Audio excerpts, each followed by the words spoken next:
बहुत से लोग हैं जो ऑटिज़्म के बारे में, उसकी रियलिटीज़ के बारे में नहीं जानते हैं। इस वजह से कई मिसकंसेप्शंस या कई गलतफ़हमियाँ ऑटिज़्म को लेकर लोगों के मन में होती हैं। यहाँ तक कि पेरेंट्स भी ऑटिज़्म को सही से समझ नहीं पाते हैं, जिस वजह से वो बच्चों को सही से समझ नहीं पाते हैं और इसीलिए उनकी रिकवरी में प्रॉब्लम्स आती हैं। आज हम बात करेंगे कुछ ऐसी मिसकंसेप्शंस के बारे में और ऑटिज़्म की रियलिटीज़ क्या हैं, इस विषय में।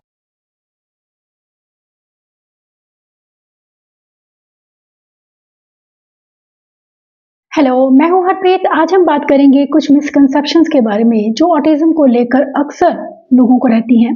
अगर हम अपने बच्चों को बेहतर रूप में जान पाएँ, तो हम बच्चों की काफ़ी हद तक मदद कर सकते हैं और बहुत सी मिसकंसेप्शंस जो हमारे दिमाग में चलती हैं, जो हमें डिमोटिवेट कर सकती हैं या जो हमारे स्ट्रेस लेवल को बढ़ा सकती हैं। आज उन्हीं कुछ मिसकंसेप्शंस के बारे में जानेंगे कि रियलिटी क्या है, ऑटिज़्म की रियलिटीज़ क्या हैं। सबसे पहले मैं बात करूँगी कि ऑटिज़्म में एक बहुत बड़ी एक मिसकंसेप्शन यह है कि ऑटिज़्म एक ब्रेन डिसऑर्डर है।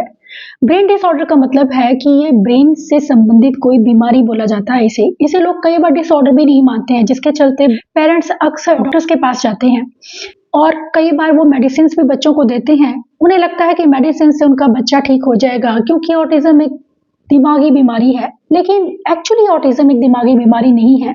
ऑटिज़्म एक डेवलपमेंटल डिसऑर्डर है, जो कि जिसमें बच्चों का ब्रेन डिफरेंटली वर्क करता है। अगर हम बात करें तो ऑटिज़्म ब्रेन के स्ट्रक्चर में बाकी बच्चों के मुकाबले कुछ डिफरेंसेस देखे गए हैं। उनके न्यूरोट्रांसमीटर लेवल्स में भी डिफरेंसेस देखे गए हैं। यह भी कहा जा सकता है कि ऑटिज़्म में बच्चों का ब्रेन डिफरेंटली वायर्ड होता है। उस वे से वो वर्ड को परसीव नहीं कर पाते हैं जिस तरह से हम दुनिया को देखते हैं। उनका देखने का नज़रिया कुछ अलग होता है, इसलिए उनके बिहेवियर्स भी अलग होते हैं। हमें ये चीज़ समझने की ज़रूरत है और मेडिसिन्स को हमें बच्चे को बिल्कुल नहीं देना है, बल्कि बच्चों को थेरेपिस्ट से हम उनके ऑटिज़्म के सिम्पटम्स को कम कर सकते हैं, उन्हें ट्रीट कर सकते हैं। इसके साथ ही कुछ लोग इसे बिहेवियरल डिसऑर्डर भी मानते हैं, जबकि बिहेवियर्स न्यूरोटिपिकल बच्चों में भी होते हैं जब बच्चे बहुत छोटे होते हैं। लेकिन ऑटिज़्म में कुछ ऐसी कम्युनिकेशन को लेकर डिफिकल्टीज होती हैं कि बच्चों में बिहेवियर्स कॉमन सी चीज़ हो जाती है, जिसकी वजह से कई बार इसे बिहेवियरल डिसऑर्डर भी कहा जाता है। लेकिन ऑटिज़्म में हमें जो चीज़ समझने की ज़रूरत है कि इन बिहेवियर्स को हम कम कर सकते हैं, रिड्यूस कर सकते हैं और इन्हें फिर भी कर सकते हैं अगर हम उनके बिहेवियर मॉडिफिकेशन पर काम करें, उन्हें कम्युनिकेशन सिखाएं, उन्हें कम्युनिकेशन स्ट्रेटेजी सिखाएं कि उन्हें किस तरह से अपनी नीड्स को एक्सप्रेस करना है। क्योंकि जब बच्चे बेसिक नीड्स भी अपनी पूरी नहीं बता पाते हैं, तब बच्चों में बिहेवियर के चांसेस काफ़ी ज़्यादा इंक्रीज हो जाते हैं। स्पेशली अगर आपका बच्चा नॉन वर्बल है, तो हमें बच्चे को कुछ इस तरह से कम्युनिकेशन सिखाना है कि बच्चे अपनी बातें बता सकें, अपनी बेसिक नीड्स से लेकर अपने इमोशंस, ये चीज़ें उन्हें बतानी सिखानी बहुत ज़रूरी है ताकि बच्चों में बिहेवियर इश्यूज को कम किया जा सके। सेकेंड मिसकंसेप्शन है कि ऑटिज़्म बैड पेरेंटिंग की वजह से होता है कि पेरेंट्स ने बच्चे पर ध्यान नहीं दिया है। बिल्कुल भी सच नहीं है कि ऑटिज़्म बैड पेरेंटिंग की वजह से होता है कि बच्चे पर ध्यान नहीं दिया गया।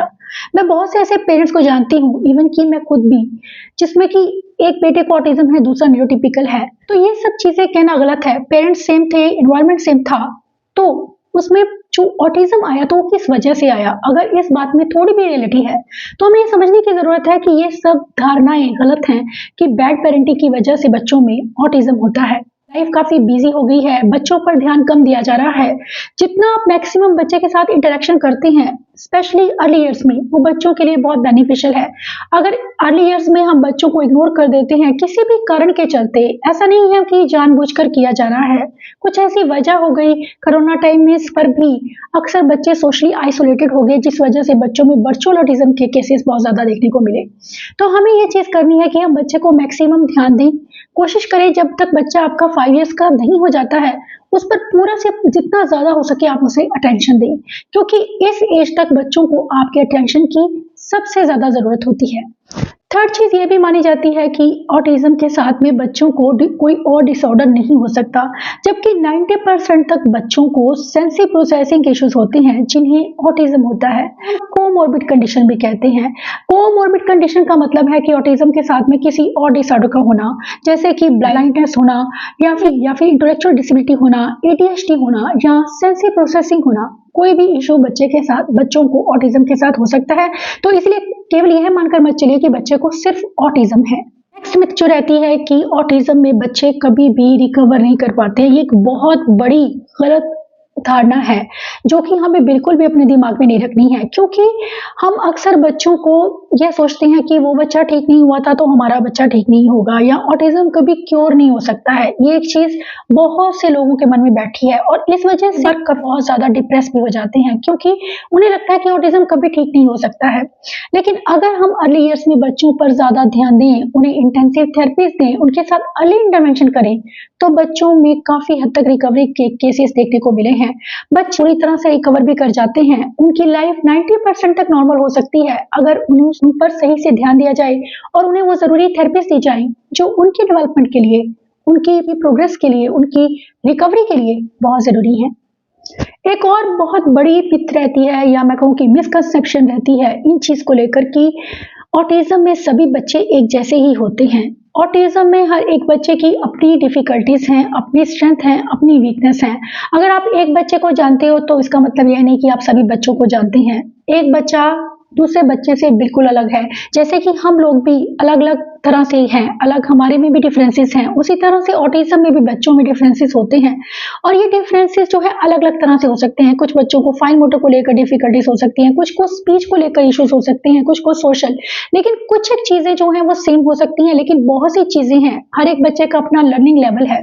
दूसरी चीज़ है कि बच्चे दूसरों के बिहेवियर से अपने बच्चे को जज करते हैं कि ये बड़ा होकर ये बच्चा ऐसा कर रहा है तो मेरा बच्चा भी बड़ा होकर ये सब करेगा। लेकिन ये सब चीज़ें बहुत गलत हैं, क्योंकि हर एक बच्चे का अपना एक लेवल है सीखने का, हर एक बच्चे की अपनी स्पीड से बच्चा सीखता है, उसको किस तरह की थेरेपीज़, किस तरह का स्टिमुलेशन मिल रहा है, उसे घर का एनवायरनमेंट किस तरह से मिल रहा है, इस चीज़ पर निर्भर होती है आपके बच्चों की रिकवरी। लेकिन अगर हम उन बच्चों को देख रहे हैं जिनके बिहेवियर इश्यूज़ बहुत ज़्यादा हैं, हो सकता है वो सीवियर कैटेगरी में है या उन्हें घर में वो इनपुट नहीं मिल रहा है जिसकी उन्हें ज़रूरत है, तो हमें ये चीज़ें कंपेयर करना जो है गलत है।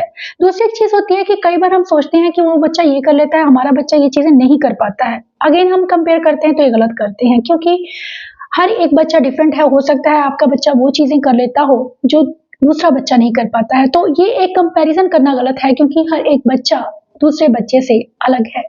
बहुत से लोग ये चीज़ मानते हैं कि सिम्पटम्स बच्चों में लगभग सेम होते हैं। मैं मानती हूँ कि जो क्राइटेरिया है उनमें डिफ़िकल्टीज़ बच्चों को हो सकती हैं, लेकिन अगेन लेवल कम ज़्यादा हो सकता है। हर एक बच्चे का अपना लेवल है। अगर मैं माइल्ड की बात करूँ तो बच्चे एकेडमिकली अच्छा कर लेते हैं, बिहेवियर इश्यूज़ उनमें कम होते हैं कंपैरेटिवली।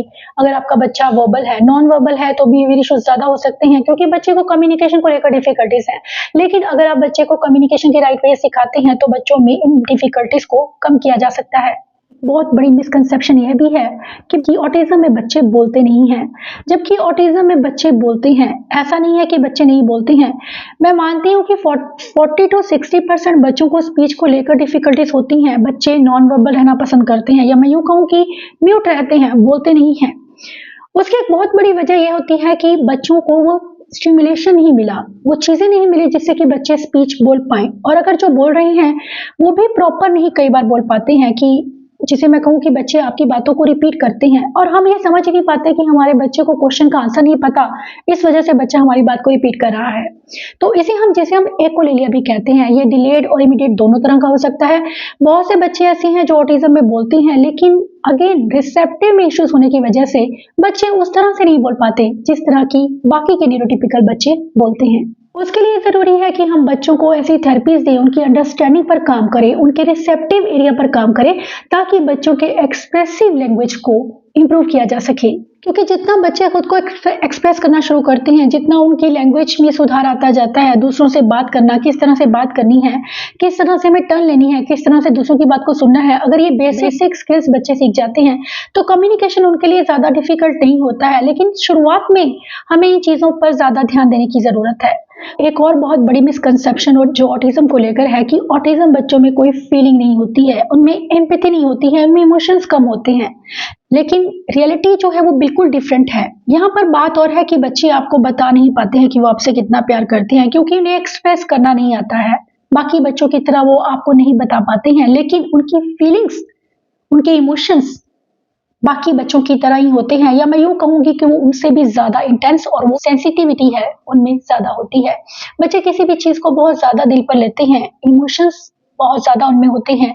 इंटेंस इमोशंस होते हैं, इसके साथ ही बच्चों में एम्पैथी भी होती है कि वो दूसरों को देखते हैं और उन्हें चुप कराने की कोशिश करते हैं। मैं सेंटर में ऐसे बहुत से बच्चों को देखती हूँ जो दूसरे बच्चों को चुप कराने की कोशिश करते हैं। वजह कुछ भी है, लेकिन ये आज की वर्ल्ड में मैं लोगों को नहीं देखती हूँ कोई दूसरे के दुःख से इतना दुखी है जितना कि हमारे बच्चे। अक्सर ये माना जाता है कि ऑटिज़्म में बच्चों को समझ नहीं होती है। उनके सामने आप क्या बात कर रही हैं, वे समझ नहीं पाते हैं, लेकिन ऐसा बिल्कुल नहीं है। वो आपका गुस्सा, आपका प्यार सब समझते हैं। इसीलिए कभी भी बच्चों के सामने उनके बिहेवियर के बारे में नेगेटिवली बात मत कीजिए, हमेशा पॉजिटिव बात ही कीजिए। इसके अलावा एक बहुत बड़ी गलतफ़हमी ये भी है कि ऑटिज़्म में जो बच्चे बोलते नहीं हैं, उन्हें समझ नहीं होती है। लेकिन अगर आप बच्चों को कम्युनिकेशन सिखाते हैं, तो ये बच्चे बहुत अच्छा परफ़ॉर्म करते हैं। इसका समझ से कोई मतलब नहीं। क्योंकि ऑटिज़्म में कभी बच्चे आपको किसी चीज़ का शो नहीं करते हैं कि मैंने ये काम किया है। कोई भी अच्छा काम किया है, शायद उन्होंने बहुत अच्छा चीज़ें ड्रॉ की हैं, लेकिन एक तरफ रखती हैं, उन्होंने आपको दिखाई नहीं।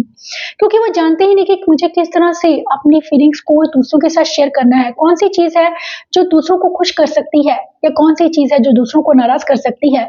इसी वजह से बच्चों में कुछ ऐसे बिहेवियर्स भी होते हैं जो जिनकी वजह से पेरेंट्स अक्सर उनसे नाराज़ होते हैं। लेकिन नाराज़गी दिखाना कोई हल नहीं है। हमें बिहेवियर्स को मॉडिफाई करना है, उन्हें सही और गलत का फ़र्क बताकर, उन्हें सोशल बिहेवियर सिखाकर, ताकि बच्चे सही से बिहेव करना सीख पाएँ। नेक्स्ट एक चीज़ है कि बहुत से लोग वैक्सीनेशन को भी ऑटिज़्म की वजह मानते हैं, लेकिन ऑटिज़्म किसी भी वैक्सीनेशन की वजह से नहीं है। ऑटिज़्म कई बार बाय बर्थ भी हो सकता है, बर्थ के बाद भी हो सकता है। कुछ लोग मानते हैं कि रिग्रेस होता है बच्चा तभी ऑटिज़्म होता है। रिग्रेशन एक साइन है ऑटिज़्म का, लेकिन पूरी तरह से रिग्रेशन होना ही सिर्फ एक ऑटिज़्म नहीं है। कई बार बाय बर्थ भी बच्चों को ऑटिज़्म हो सकता है, तो ये चीज़ें हमें समझने की ज़रूरत है। बहुत एक और मिसकंसेप्शन ऑटिज़्म को लेकर है, जिसमें कहा जाता है कि ऑटिज़्म एक इंटेलेक्चुअल डिसेबिलिटी है। इंटेलेक्चुअल का मतलब है कि बच्चों का ब्रेन उस हिसाब से काम नहीं करता है। लेकिन यह भी मैं कहूँगी कि ये धारणा भी गलत है, क्योंकि ऑटिज़्म में बच्चों का आईक्यू कई बार नॉर्मल या नॉर्मल से ज़्यादा भी होता है, तो इसे इंटेलेक्चुअल डिसेबिलिटी कहना गलत होगा। अगेन ये आपके बच्चे पर डिपेंड है कि उसका लेवल क्या है और वो कौन-सी कैटेगरी में है। अगर आपके बच्चे को एस्पर्जर सिंड्रोम है या बच्चा हाई फंक्शनिंग है, तो चांसेस होते हैं कि आईक्यू लेवल उनका नॉर्मल बच्चों की तरह ही होगा या उनसे ज़्यादा होगा। लेकिन अगर बच्चा मॉडरेट कैटेगरी में है या सीवियर में है, तब चांसेस होते हैं आईक्यू लो हो। लेकिन इसे हम पूरी तरह से नहीं कह सकते हैं कि ऑटिज़्म में बच्चों का आईक्यू कम होता है या बच्चों में इंटेलेक्चुअल डिसेबिलिटी होती है। एक और बहुत बड़ी मिसकंसेप्शन ऑटिज़्म को लेकर यह भी है कि बच्चे दोस्त बनाना नहीं चाहते हैं, वो किसी से इंटरैक्ट नहीं करना चाहते हैं, वो अकेले रहते हैं। उनके अकेले रहने का एक बहुत बड़ा रीज़न है उन्हें सोशल स्किल्स को लेकर डिफ़िकल्टीज़ होना, उन्हें आई कॉन्टैक्ट देने में प्रॉब्लम है, उन्हें किसी के साथ फ़ेस टू फ़ेस बात करने में प्रॉब्लम है, उन्हें खुद को एक्सप्रेस करने में या अपनी बातों को कहने में प्रॉब्लम है। तो इस वजह से बच्चे दूसरों से दूर रहना पसंद करते हैं, क्योंकि बच्चे सोशल रूल्स को नहीं समझते हैं। बच्चे जानते ही नहीं कि उन्हें किस तरह से दूसरों से बात करनी है, किस तरह से दूसरों से इंटरैक्ट करना है। इसी वजह से कुछ ऐसे बिहेवियर्स बच्चों में आ जाते हैं, जैसे कि दूसरों को धक्का देना, जिसे हम कई बार कहते हैं कि ऑटिज़्म में बच्चे मिसबिहेव करते हैं। लेकिन ऑटिज़्म में बच्चे मिसबिहेव नहीं करते हैं, उनका इंटेंशन गलत बिहेवियर करना बिल्कुल नहीं है, वो इंटेंशनली ऐसा नहीं करते हैं।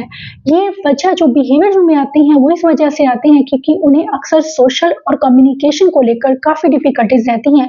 या मैं बात करूँ कि सेंस इश्यूज़ की, बच्चों को सेंस इश्यूज़ होना, कई बार ओवरलोड होना या फिर कई बार कुछ नीड्स के चलते भी बच्चे बिहेवियर्स करते हैं। तो इन बिहेवियर्स को हम बैड बिहेवियर की कैटेगरी में ज़रूर रखते हैं, लेकिन वो बच्चे जानबूझकर ये बिहेवियर कभी नहीं करते हैं और हमें इन बिहेवियर्स पर काम ज़रूर करना है, यह जानते हुए कि बच्चा ये बिहेवियर जानबूझकर बिल्कुल नहीं कर रहा है। उसके कुछ वजह हैं जिन्हें हमें समझने की ज़रूरत है और उन पर हमें काम करना है। एक बहुत बड़ी चीज़ है जिसे हम स्टीमिंग कहते हैं। ऑटिज़्म में बच्चे अक्सर स्टीम करते हैं। स्टीमिंग कई तरह की हो सकती है। बच्चे घूमना पसंद करते हैं, बच्चे जंप करना पसंद करते हैं, बच्चे लगातार हिलना पसंद करते हैं, बच्चे हैंड क्लैपिंग करते हैं। अलग-अलग तरह की स्टीमिंग केसेस बच्चों में देखने को मिलते हैं जिन्हें ऑटिज़्म होता है। हम इन स्टीमिंग को अक्सर रोकने की कोशिश करते हैं, क्योंकि हमें लगता है कि हमारा बच्चा सोशली फिट नहीं है, क्योंकि वो सोसाइटी में फिट नहीं बैठ रहा है, क्योंकि उसके ये बिहेवियर्स हैं। बिहेवियर्स को कम करने के लिए हम अक्सर उन पर बहुत ज़्यादा रिस्ट्रिक्शंस लगाते हैं, जिस वजह से कई बार ये बिहेवियर्स बहुत ज़्यादा बढ़ जाते हैं। बच्चों का फ्रस्ट्रेशन लेवल बढ़ जाता है। हमें सिचुएशन को समझने की ज़रूरत है कि बच्चा ऐसा क्यों कर रहा है, क्योंकि स्टीमिंग एक आदत तो नहीं बननी चाहिए, लेकिन हम स्टीमिंग को बिल्कुल खत्म नहीं कर सकते हैं। स्टीमिंग को खत्म कम करने की कोशिश जरूर करेंगे, लेकिन उसे पूरी तरह से खत्म करने की कोशिश नहीं करनी है हमें, क्योंकि स्टीमिंग कई बार उनकी एंग्जाइटी को कम करने में, उन्हें फोकस रहने में, उन्हें कंफर्टेबल रहने में हेल्प कर सकती है। इस वजह से स्टीमिंग को पूरी तरह से अगर हम कहें कि बच्चे को बिल्कुल ना करने दें, वो गलत है। तो हम ये सब चीजें अगर बच्चों की समझ जाएं, तो हम काफी हद तक बच्चे को उनकी उनकी ज़रूरतों को समझ सकते हैं और उन्हें सही वे में ट्रीट कर सकते हैं। आशा करती हूँ कि इस वीडियो से आप अपने बच्चों को बेहतर रूप में जान पाएंगे कि बच्चे ऐसा क्यों करते हैं या उनकी क्या डिफ़िकल्टीज़ हैं। ये वीडियो आपको डेफिनेटली हेल्प करेगा उन मिसकंसेप्शंस को खुद से दूर रखने में और अपने बच्चों को बेहतर रूप से समझने में। Thanks for watching.